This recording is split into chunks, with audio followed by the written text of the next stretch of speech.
குறித்தும் லோத்து என்கிற ஒரு மனிதனை குறித்தும் இந்த இடத்திலே நமக்கு சொல்லப்பட்டிருக்கிறது.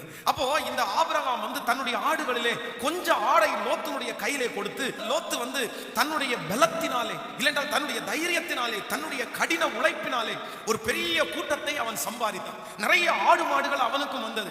ஆபிரகாமுடைய ஆட்டு மந்தைகள் பெருகின, அதே போல லோத்துனுடைய ஆட்டு மந்தைகளும் பெருகி தண்ணீர் காண்பிக்கிறதுல இவர்கள் ரெண்டு மேய்ப்பருக்கும் பயங்கரமான வாக்குவாதம் உண்டா இருக்குது. ஐயோ, ரெண்டு பேரும் பயங்கரமா சண்டை போட்டுக் கொள்றாங்க. உடனே ஆபிரகாம் லோத்தை பார்த்து சொல்றாரு, எப்பா, உங்க மேய்ப்பருக்கும் என் மேய்ப்பருக்கும் பயங்கரமான சண்டை வருது. ஒண்ணு பண்ணலாம், நீ என்னை விட்டு என் கூட இருக்கிறதும் என்னை விட்டு பிரிஞ்சு போறதும் உன் கையில தான் இருக்குது. நீ பிரிஞ்சு போகணும்னா உனக்கு எந்த நான் உன்னை கண்டிஷன் பண்ணவே இல்லை. நான் உன்னை ஸ்டிக் பண்ணி என் கூட தான் நான் இருக்கணும்னு சொல்லல. நீ பிரிஞ்சு போகணும்னா தாராளமா போலாம். நீ வலதுபுறம் போன, நான் இடதுபுறம் போகிறேன். நீ இடதுபுறம் போனால் நான் வலதுபுறம் போகிறேன் என்று அந்த லோத்தை பார்த்து சொல்றான். உடனே லோத்து எப்படா இவர்